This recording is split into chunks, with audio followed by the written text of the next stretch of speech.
Como estábamos diciendo ayer, nuestro cuerpo, ¿por qué está formado? ¿Cuál es la unidad básica de nuestro organismo? Células, ¿verdad? Entonces nuestras células tienen una forma, por lo general, redonda. Cuando nosotros, por diferentes circunstancias, nuestras células están llenas de radicales libres, estas células se empiezan a deformar. Entonces, cuando una célula está deformada, es susceptible a que pues, se enferme, muera, entonces nuestro ciclo de vida pues, se puede ir acortando. Nuestras células se van oxidando gracias a los radicales libres. Entonces vamos a ver de dónde nuestro organismo puede ir obteniendo los radicales libres. Los radicales libres se obtienen de diferentes vías y una de ellas es a través de la contaminación que hay en el ambiente, otra es a través de los procesos metabólicos que uno ingiere cada día. Dependiendo de los insumos que yo esté adquiriendo, dependiendo del tipo de alimentos que yo ingiera, va a ser el tipo de radicales libres que mi cuerpo va a estar segregando. Otra fuente o otra vía por lo cual nosotros adquirimos radicales libres es cuando la persona fuma. Tal vez de ustedes aquí pueden decir yo no fumo, pero si nosotros pasamos mucho tiempo sentado, últimos estudios han dicho que es igual a que si estuviéramos fumando. También por cada kilo de sobrepeso, también es lo mismo como si estuviéramos fumando. Entonces por eso es que nuestro cuerpo está muy lleno de radicales libres. Otra vía por la cual nosotros obtenemos radicales libres es a través de los metales pesados que puede haber en ciertos alimentos. También otra fuente es a través de las grasas saturadas, que la podemos encontrar en los alimentos que están fritos a grandes temperaturas, y también en alimentos que vienen procesados. Esos tienen muchos químicos, muchos productos que cuando nosotros los ingerimos, como mi cuerpo no los reconoce, no los puede metabolizar, genera muchos radicales libres, ¿sí? Entonces también cuando nosotros tomamos rayos de sol al mediodía, eso también produce radicales libres. La hora ideal para tomar el sol es en la mañana o en la tarde, porque la luz solar tiene mucho beneficio en mi cuerpo, pero hay que cuidar a qué horas yo voy a tomar el sol, ¿sí? Entonces, como vimos, hay muchas fuentes por las cuales nuestro cuerpo puede ir obteniendo radicales libres. ¿Qué va a pasar si mi organismo está lleno de radicales libres? Como habíamos dicho, esto va a afectar directamente a mis células. ¿Y en qué forma va a atacar a mis células? Esto va a atacar directamente a los lípidos y proteínas que hay dentro de mi célula. ¿Y qué pasa cuando ataca a estos macronutrientes? Yo no voy a poder eliminar las toxinas que hay dentro de mi organismo. Tampoco mis células no se van a poder dividir en forma sana. Entonces, ¿qué pasa? Se van muriendo. También va a dañar el DNA. ¿Qué es el DNA? Toda mi carga genética, todo lo que yo voy guardando, ¿sí? Entonces, por eso es de suma importancia que nosotros aprendamos a comer de forma saludable, porque de por sí en el ambiente, como vimos, hay muchas formas que aunque nosotros no hagamos nada, podemos ir contaminando nuestro organismo, generando mucho estrés oxidativo, ¿sí? Aparte, por ejemplo, si uno tiene mucho estrés en el trabajo, la presión con los hijos, la presión en diferentes medios, ¿sí? Eso también genera estrés oxidativo en mis células. Bueno, ese es el problema. Ahora, ¿cómo lo vamos a solucionar? Hay ciertos alimentos que son muy ricos en antioxidantes. ¿Y qué son los antioxidantes? Son, como quien dice, los soldados que van a ir a pelear contra los radicales libres y van a defender a quién, a mi célula, ¿sí? Por eso es bien importante comer antioxidantes. Como les había mencionado, hay diferentes factores que van a ir afectando mis células y me van a generar estrés oxidativo. ¿Y qué voy a hacer para defender mi célula? Hay ciertos alimentos que son ricos en antioxidantes. ¿Y cuál es la función de los antioxidantes? es proteger. ¿Qué hace un radical libre? Le va a quitar unos electrones a mi célula. ¿Y qué va a hacer el antioxidante? Lo va a defender y el radical libre que tiene, se tiene que ir. ¿Sí? Por eso es bien importante consumir alimentos con antioxidantes. Y la pregunta es, ¿dónde los voy a encontrar?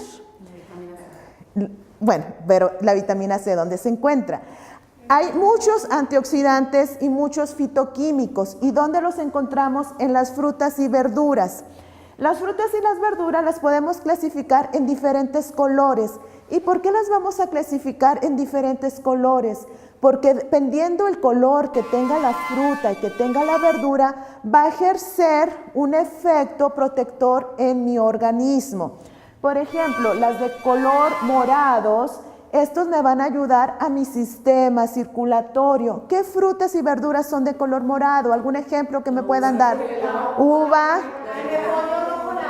repollo morado, remolacha, exacto. Entonces, eso me va a ayudar a mi sistema circulatorio. Tiene muchos antioxidantes y entonces también tiene una acción protectora en mi corazón. Luego tenemos los de color rojo, que son las fresas, el tomate, que son muy ricos también en licopeno, son anticancerígenos, son antioxidantes y también me van a ayudar a mi sistema circulatorio. Y así podemos ir viendo los beneficios de cada color de mis alimentos que yo ingiera. Pero algo bien importante, esta acción de protección contra los radicales libres, únicamente yo la puedo conservar si como mis frutas y mis verduras en el estado natural. Porque si yo hiervo, pongo al vapor, pongo al microondas, en el horno, las frutas y las verduras pierden su acción antioxidante. Dígame. Cuando uno congela, por ejemplo, las fresas para que se conserven, claro, hay recipientes para que las mantengan mejor que otros, sí, sin hacer el proceso de microondas ni nada, se puede. Si las congela crudas, no hay ningún problema. Porque muchas gentes dicen, voy a congelar las verduras, primero las blanquea, las hierve y luego las congela. En ese proceso ya perdemos vitaminas, ya perdemos antioxidantes. Puede que conservemos algunos nutrientes, pero los antioxidantes, la fibra, los fitoquímicos los vamos a estar perdiendo. ¿Okay? Nunca se debe cocinar nada y después congelar. Bueno, es dependiendo lo que usted quiera lograr, ¿sí? Si quiere para conservar el alimento y luego ser nomás como un complemento, lo puede hacer. Pero aquí estamos hablando exclusivamente si quiero conservar el poder antioxidante, ¿sí? Por ejemplo, no sé, en ciertos países hay temporadas de manzana, ¿sí? Tienes mucha manzana.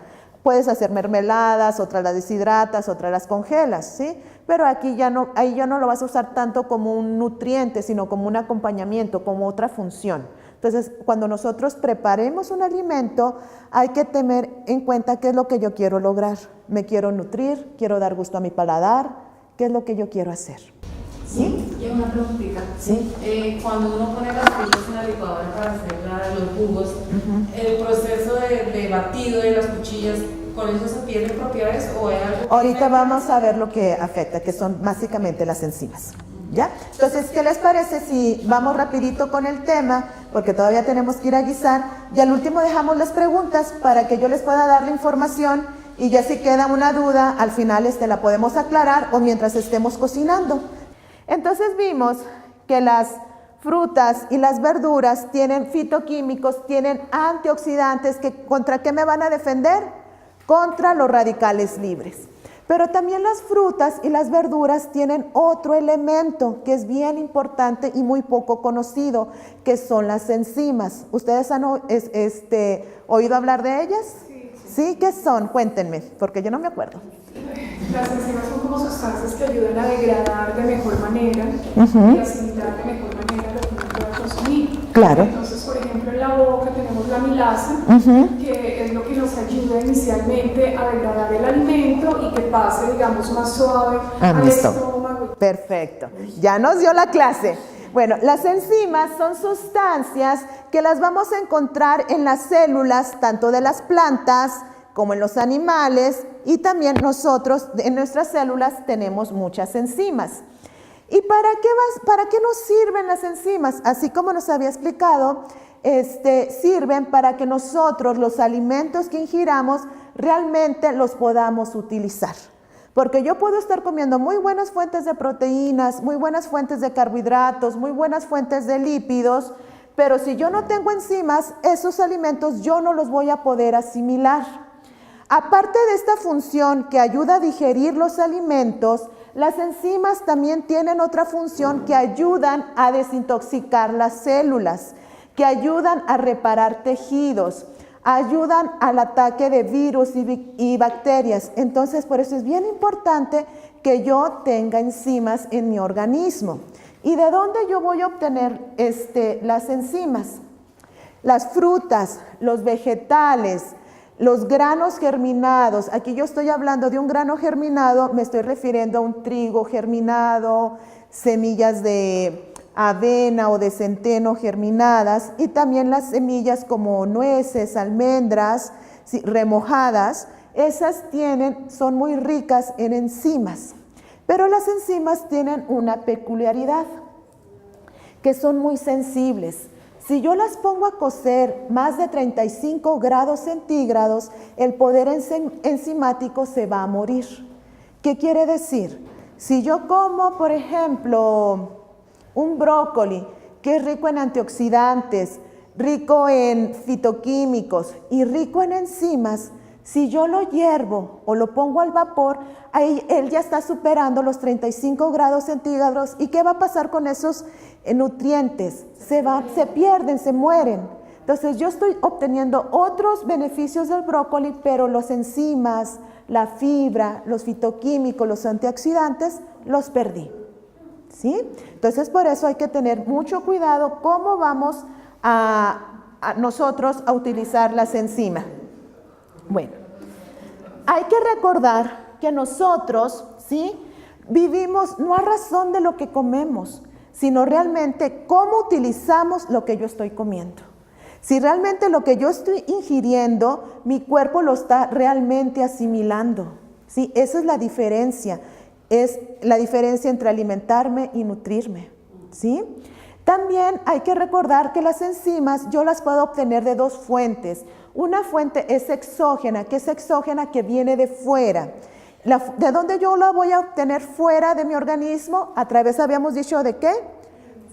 Alimentos crudos, que son ¿cuáles?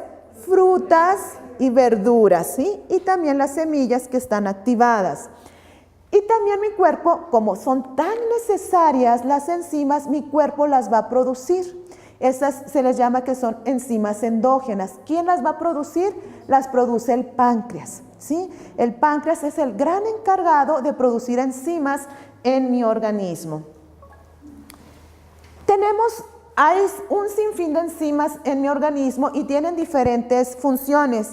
De enzimas digestivas tenemos aproximadamente 22.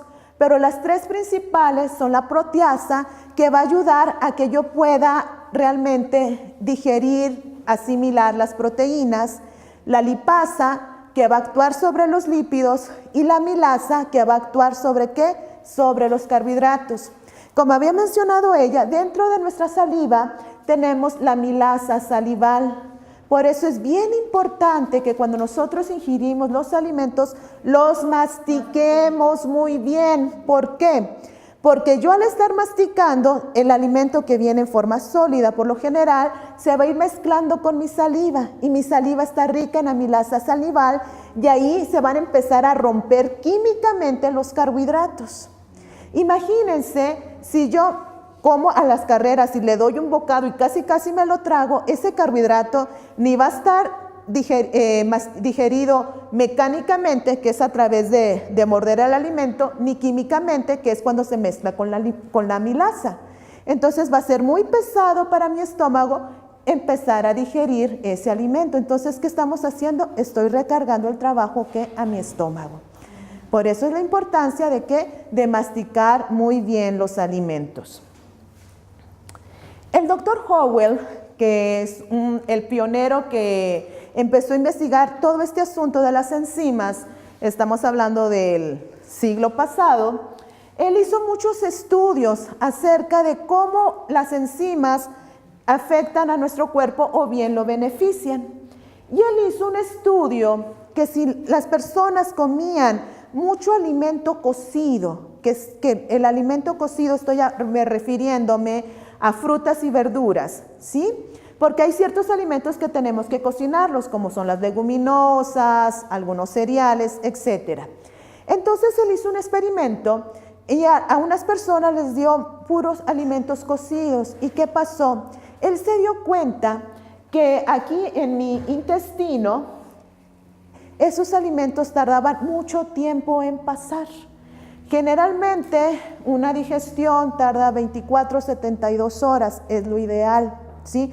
Desde que yo ingiero mi alimento hasta que desecho lo que mi cuerpo no necesita. Pero cuando comían puros alimentos cocidos, estos en mi intestino se putrefactaban. Una cosa es la fermentación, que es necesaria, y otra cosa muy distinta es la putrefacción. Putrefacción es cuando se echa a perder. No sé si ustedes han dejado algún alimento en un recipiente y se les olvidó. ¿Cómo queda ese alimento? Se descompone. ¿Y cómo huele? Y crea ahí ciertos hongos, ciertas bacterias. Es lo mismo que va a pasar dentro de mi intestino. Si yo no estoy comiendo fibra, si no estoy comiendo antioxidantes, si no estoy consumiendo enzimas, ¿sí? Entonces, la función de las enzimas es que me ayudan a que mi proceso de digestión se puede reducir en un 5 a un 75% si yo como alimentos ricos en enzimas. Entonces, las dietas que están exclusivamente basadas en alimentos cocinados, mi páncreas va a producir muchas enzimas, pero como yo las tengo que utilizar, entonces degrada los alimentos y las recicla. Entonces en ese reciclaje va dejando un residuo en mi páncreas. Entonces hace que mi páncreas vaya creciendo de tamaño. Y vamos a ver qué efecto tiene esto en mi organismo. Esto hace que yo envejezca prematuramente. Por eso no sé si ustedes han visto a personas de 40 años que ya parecen de 60. ¿Sí? Y también eso, que yo me vea vieja o joven, puedo decir, es lo de menos. Pero lo más triste es que yo puedo estar gestando alguna enfermedad, ¿sí? Y por eso es que ahorita el mundo está lleno de enfermedades crónico-degenerativas y muchas de ellas tienen su base ¿en qué? En lo que yo estoy ingiriendo, en cómo me estoy alimentando. Por eso a veces es como yo les decía, ¿qué es lo que yo quiero lograr a través de mi alimento? Nosotros nacimos como una reserva, podríamos decir, de enzimas y mis páncreas lo va soltando conforme yo lo vaya necesitando. Por eso un joven a los 18 años puede comer abundante alimento, pero cuando una persona ya pasa a los 40, a los 50 años, ya a veces cuando comes algo, ¿qué hace? Te cae pesado y dices, ay, me cayó mal esto. Y no es por la edad, es porque mis enzimas ya no están cumpliendo la función. Sí, ya no estoy segregando tantas enzimas como cuando era joven. Por eso, entre más grandes seamos, hay que procurar darle a mi cuerpo, ¿qué? Más enzimas. En un estudio que se hizo en la Universidad de Minnesota, se le dieron a comer a unos ratoncitos por 135 días, el 80% de sus alimentos era cocido y el resto era crudo. ¿Y qué pasó con estos ratoncitos? Después de 135 días, los hicieron pues autopsia y vieron que su páncreas había aumentado en tamaño de un 20 a un 30%. ¿Esto qué quiere decir? ¿Por qué el páncreas aumentó de tamaño? Porque tenía que acúmulo del residuo blanco de enzimas de reciclaje y también ¿qué era? ¿Por qué? Porque estaba sobrecargado, necesitaba que producir más enzimas, ¿para qué? Para poder degradar y asimilar los alimentos que le estaban dando. Y un dato bien importante, a medida que el páncreas iba creciendo, el cerebro que iba haciendo se iba reduciendo de tamaño. ¿Sí? Entonces, estos son la referencia científica que hay. ¿Eso aparte pasa también para el humano? Claro. Sí. Aparte de que crece el páncreas, el cerebro se va reduciendo, también hay un aumento de peso, ¿sí? ¿Qué pasa cuando tenemos un aumento de peso? Es un predisponente para tener una enfermedad crónico-degenerativa como la diabetes, enfermedades coronarias, hipertensión y cualquier tipo de cáncer. En otro estudio que se hizo en la Universidad de Washington, se puso a 2 grupos de personas y a una les dieron 50 gramos de almidón crudo y a otro grupo de personas les dieron 50 gramos de almidón cocido. ¿Qué pasó con estas personas? Al primer grupo que les dieron el alimento crudo, ellos estaban midiendo el efecto que tiene la glucosa en sangre. Después de media hora, la glucosa nomás aumentó 1 miligramo. Después de 1 hora, la glucosa bajó 1.2 miligramos. Y al cabo de 2 horas bajó 3 miligramos. ¿Qué significa esto? Que la glucosa más o menos como estuvo, estable, ¿sí? Hay que recordar que nuestro organismo necesita 2 sustratos básicos. El primero es la glucosa y el oxígeno. Si yo no se los doy, yo muero, ¿sí? Y el alimento principal de mi cerebro es la glucosa. Por eso es bien importante que tengamos buenos suministros de glucosa. ¿Qué pasó con las personas que comieron el alimento cocido?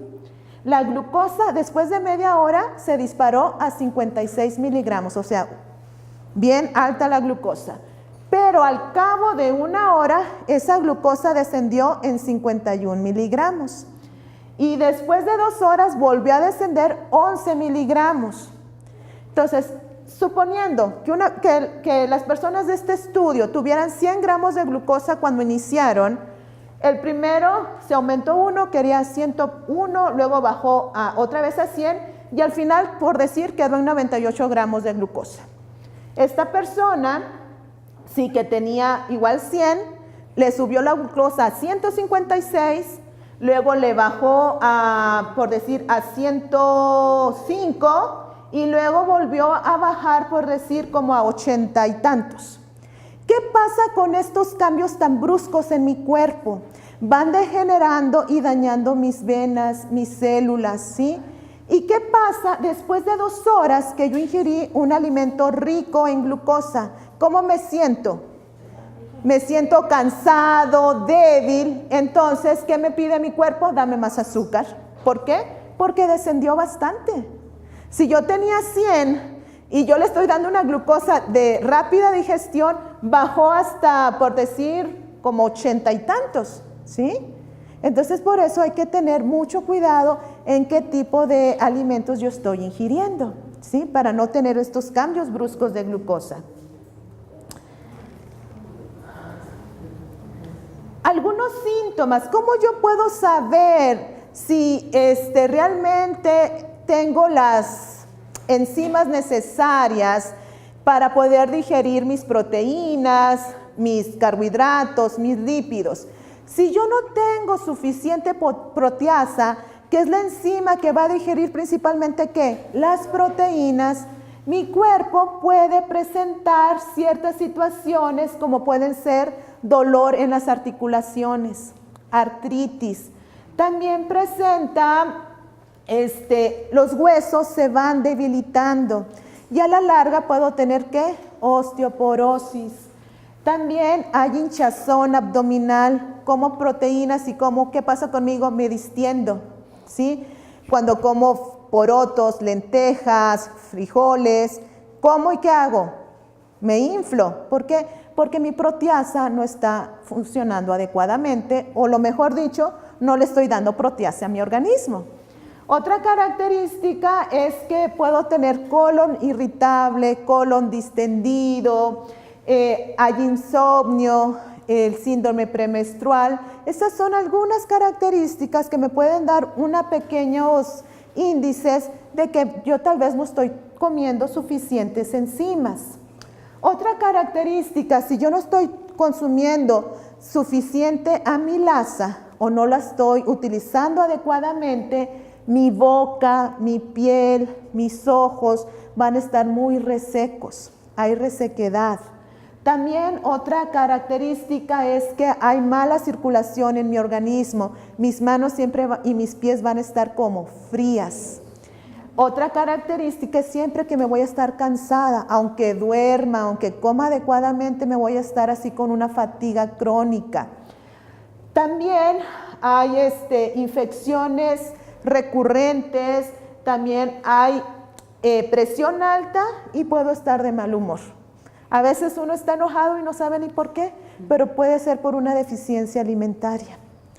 Cuando yo no estoy consumiendo, o mi lipasa, o no tengo suficiente, ¿qué va a pasar?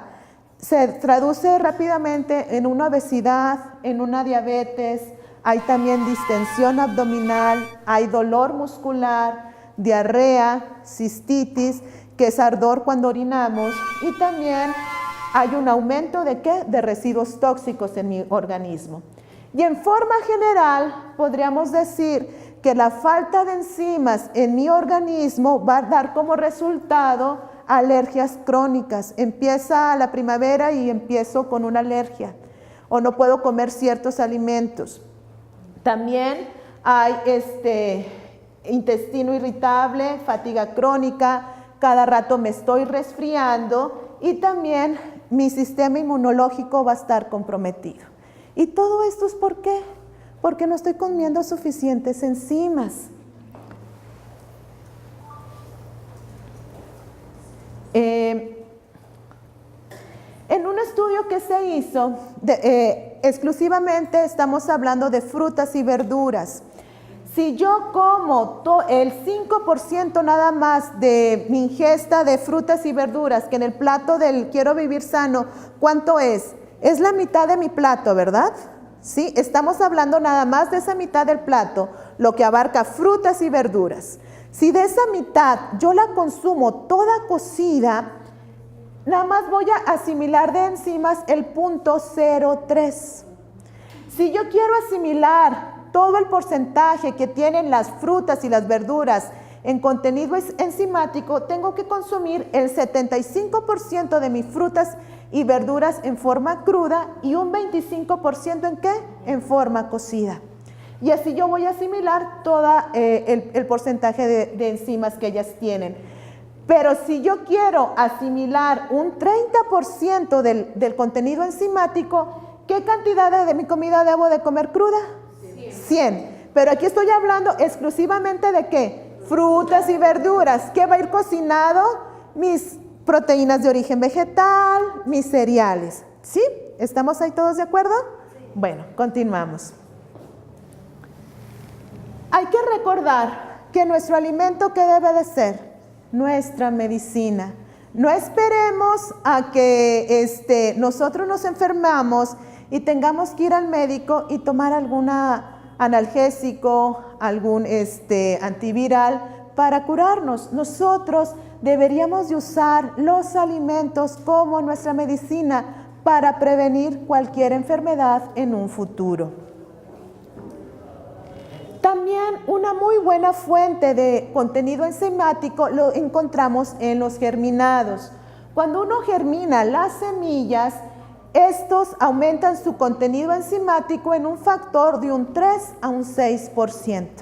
¿Y cómo podemos comer los germinados? En las ensaladas. Sí, es una muy buena fuente de enzimas. Hay un pensamiento en un libro que se llama Consejos sobre la Salud que dice, cocinemos menos y comamos más ¿qué? Frutas al natural. ¿Qué quiere decir al natural? En la forma como Dios la creó, crudas, en formas sencillas. Entonces, nosotros, resumiendo un poquito cómo empezamos, habíamos dicho que los radicales libres, ¿qué tratan de hacer? De destruir mis células, ¿verdad? De destruir el DNA que ahí está inscrito en mis células. ¿Cómo podemos encontrar el equilibrio? Consumiendo suficientes ¿qué? Antioxidantes, fitoquímicos y enzimas. ¿Y dónde los vamos a encontrar? Frutas, verduras, germinados. ¿En qué forma? En su forma natural, ¿sí? Y entonces hay que evitar el exceso de ¿qué? De estrés oxidativo, ¿sí? para evitar ¿qué? Enfermedades y el envejecimiento prematuro. ¿Sí? Bueno, con la clase hay que recordar también que cada vegetal, dependiendo su color que tiene diferentes propiedades. Y hay que recordar que nunca es tarde para poner manos a la obra, abandonar los malos hábitos y ¿qué? Adquirir un estilo de vida ¿qué? Más saludable. Entonces la invitación esta mañana es que comamos ¿qué? Más ensaladas, más frutas. Yo no sé si el porcentaje de su plato, la mitad es de ensaladas y lo demás es de acompañamiento. ¿Así lo estamos haciendo? ¿No? No, normalmente, por ejemplo, en mi caso, yo no sé si no lo hace ninguno, y siempre contiene una ensalada. Okay. Siempre hay una ensalada. No sé si la porción de ensalada no sea la adecuada. Entonces, el plato que yo preparo normalmente trae su proteína, que en este caso, pollo, pescado, casi, si soy sincera, y una sola harina. Claro. Una sola harina. Entonces, yo acostumbré mucho a mi familia a que solamente consumen harina. Sí, y cuando comamos ensaladas, hay que recordar. A veces cuando la gente le decimos ensalada, nomás nos dan que una lechuguita, un tomatito y cebolla. Hay que tener un arco iris en nuestras ensaladas, porque para asegurarnos que tengan todos los antioxidantes, todos los fitoquímicos y estén ¿qué? Ricos en enzimas. Lo ideal sería que antes de comer, yo primero me sirviera una abundante ensalada. Ahorita les van a decir la cantidad de ensalada que necesitamos comer. Al principio puede que me cueste, pero ustedes si lo practican por lo menos un mes, van a sentir la diferencia y lo van a adoptar. A ver, una pregunta allá y luego acá. ¿Está bien volver las ensaladas, frutas y verduras? De preferencia no. Las frutas son un poquito celosas. Entonces es comer ya sea las frutas, ya sea en el desayuno o bien en la cena. Y comer las verduras al mediodía. ¿Sí? De vez en cuando lo puedes hacer y también depende mucho de tu digestión. Algunas personas que tienen unos intestinos muy sanos lo pueden tolerar, pero la mayoría de las personas tenemos intestinos lentos, entonces esas combinaciones pueden ser un poco no saludables para algunas personas. Sí, entonces, por prevención es mejor no mezclarlas. Las verduras sí las puedes mezclar como quieras, no hay ningún problema, pero las frutas es mejor comerlas solas, sin mezclarlo con las verduras. Sí. Pero en el caso, por ejemplo, de los niños, yo trabajo con niños y así eso es un problema de la verdura, porque es que la gente no tenemos la costumbre. Pero entonces cuando yo les pongo fruta, por ejemplo la fresa con la lechuga, yo sé que no estoy, pero a veces lo hago porque les fascina la lechuga con el mango. Sí, por ahí los llamamos lo que decimos dietas de transición. O sea, mientras tú acostumbras al paladar, mientras acostumbras a que el niño coma verduras, se pueden hacer esas mezclas, pero estamos hablando de lo ideal. Y también es, por ejemplo, ¿cómo yo le puedo inculcar al niño a que come ensalada? Es primero que me vea a mí comiendo la ensalada, ¿sí? O sea, yo tengo que ser el ejemplo, ¿sí? Porque yo no le puedo decir al niño, come ensalada y yo no lo estoy haciendo. Entonces, hay que ir reeducando nuestro paladar. Porque ¿a qué quiere nuestro paladar? Cosas dulces, cosas fritas, cosas que no me hacen bien. Y las cosas que me hacen bien las tiendo a rechazar. Entonces, poco a poco hay que ir educando nuestro paladar para que acepte los alimentos más sanos. ¿Sí? Es que yo siempre sirvo al almuerzo, siempre sirvo la porción de fruta, pero casi siempre son 3 frutas y el almuerzo. El almuerzo pues también con mucha verdura y ensalada. Entonces mi pregunta es, las frutas no las debo mezclar así, y segundo, ¿qué se debe comer primero? ¿La fruta y después ya el almuerzo seguido, o dejar un tiempo para comer la fruta y otro tiempo para ya el almuerzo? Bueno, mira, nuestra digestión tarda más o menos de 4 a 6 horas, dependiendo los alimentos que yo ingiera. Entonces, si yo como mi fruta 1 hora antes, media hora antes, y luego como mi alimento después, yo voy a estar interrumpiendo ese proceso digestivo. Hay estudios que se han hecho que cuando le dan el alimento a la persona y a la media hora, a la hora, le dan otro alimento, ese proceso digestivo empieza de nuevo. Entonces, un proceso digestivo que debería durar 5 horas puede durar hasta 13 horas. Y esto sin contar que luego, o sea, desayuno a las 7, al ratito como otra cosa, luego al almuerzo, al mediodía, vuelvo a comer, y luego a media tarde tomo un juguito, y luego ceno. O sea, no le doy descanso a mi estómago, no le doy descanso a mis intestinos. Entonces, por eso es, si tú quieres comer la fruta, lo puedes incluir en el desayuno o en la cena. Hay que recordar que son 7 porciones de fruta que debemos de comer al día. 7 porciones, si ponemos un ejemplo, el banano, no quiere decir que me voy a comer 7 bananos, ¿sí?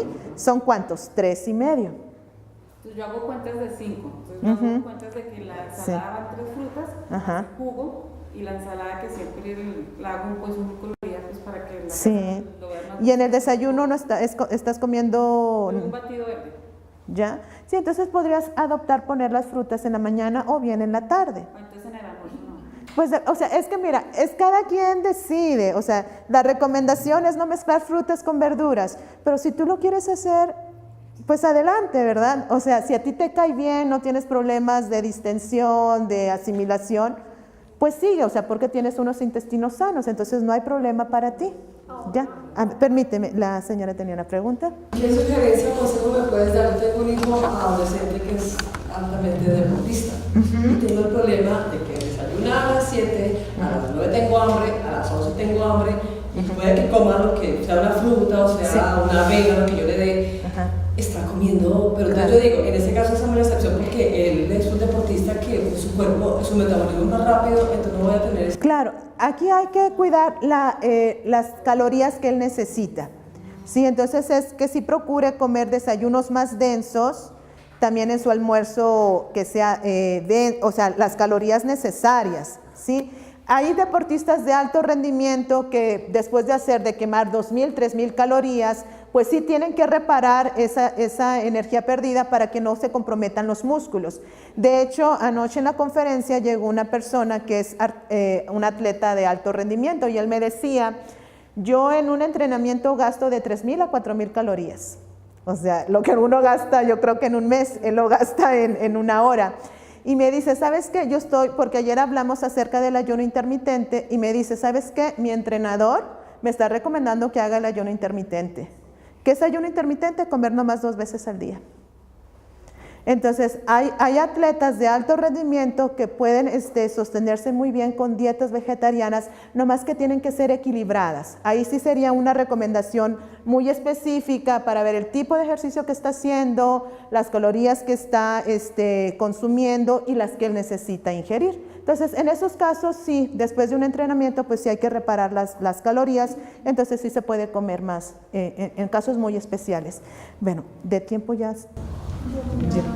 Sí, ¿verdad? El hecho, por ejemplo, de mezclar frutas en un solo plato, en una sola ingesta, eso no hace, digamos, que haya una acumulación de fructosa, que finalmente es azúcar, y no es muy, y digamos, esa fructosa es de diferente tipo, o sea, la piña tiene una fructosa, la papaya otra, el banano otra, y entonces pones a trabajar más de lo debido a tu cuerpo. Exacto. Entonces, por eso es mejor consumir un solo tipo de fruta cada vez que lo consumas, para que tu cuerpo no tenga que sobretrabajar. Sí, muchas gracias por el aporte. Aquí lo que hay que procurar es ayudar a mi organismo, es facilitar el proceso de digestión, porque nosotros estamos acostumbrados primero a no ingerir enzimas, no ingerir fibra, y hacemos mezclas que pueden ser muy pesadas para mi organismo. Hay ciertos organismos como el de usted que sí lo pueden tolerar, pero la mayoría de las personas no los toleramos. Por eso es que a veces dicen, me caen mal los porotos, yo estoy porotos porque así lo dicen en Chile, frijoles, me caen mal los frijoles, pero en sí no es porque me caigan mal los frijoles, sino porque mis intestinos no están funcionando bien por mezclas que no estoy haciendo adecuadamente, porque no estoy consumiendo suficientes enzimas. Entonces hay que tomar todos esos factores y poco a poco ir introduciendo los alimentos que ahorita no tolero, pero si yo empiezo a hacer un cambio de estilo en mi vida y a comer más frutas, más verduras, mi intestino se va a ir limpiando y ya voy a poder tolerar esos alimentos, y también tiene que ver mucho la forma en que yo los cocino. Y hay que introducirlos poco a poco, o sea, no me voy a comer una taza de frijol el primer día, es una cucharada. Es como un bebé que le empiezas a dar el alimento poco a poco para que lo vaya tolerando. ¿Ya comió bandeja paisa? ¿Eh? ¿Ya comió bandeja paisa? No. Eso es una bomba. Sí, o sea, y es que también hay que ver la cultura. Por ejemplo, en México tenemos alimentos que son muy pesados, como el mole, que tiene lo habido y por haber. Y entonces los mexicanos lo toleramos muy bien, pero viene un extranjero y se muere con eso, ¿no? Entonces hay que ver la cultura y la tolerancia de cada quien. Una pregunta, ya que pues tomaste la palabra de bebés. Tengo mi bebé que tiene 7 meses. ¿A él qué le puedo empezar a introducir? Sí. Sí, con los bebés primero se les introduce las verduras sin sal, en forma de papilla. Luego ya vienen las frutas, los cereales, y así paulatinamente le vas, igual si quieres al final ya te doy más específico, le vas introduciendo los alimentos para que al cabo de un año él ya pueda comer igual que lo que comen en tu casa. Pero así en sí exacto, más o menos, ¿qué es exacto lo que le puedo dar? Vamos a empezar con un alimento de una sola clase. Por ejemplo, si quieres empezar con bananas, le vas a empezar con puras bananas, ¿sí? Un día. Puede ser en un tiempo de la comida la banana, al mediodía le puedes dar pera, pero tienen que ir en forma de puré, coladas, porque, o sea, hay que recordar que los intestinos del bebé todavía no están desarrollados al 100%. Antes del año hay que evitar las fresas, los cítricos, la miel, para que no se vuelvan... No, eso se puede volver alérgico, o sea. Eso es lo que más recomiendo, no darle Sí, ¿por qué? Mira, después, o sea, el hígado del bebé todavía no está maduro hasta los 6 meses, por eso la alimentación debería empezar después de los 6 meses. Entonces hay ciertos alimentos que ahorita puede que no tenga alergia, pero cuando sea adulto puede desarrollar algún tipo de alergia, por eso lo que es el chocolate, las fresas, todos los cítricos, la miel, no se les debe de dar ni nueces, almendras, eso se da hasta después del año. ¿Para qué? Sin idea porque nunca me enseñaron nada.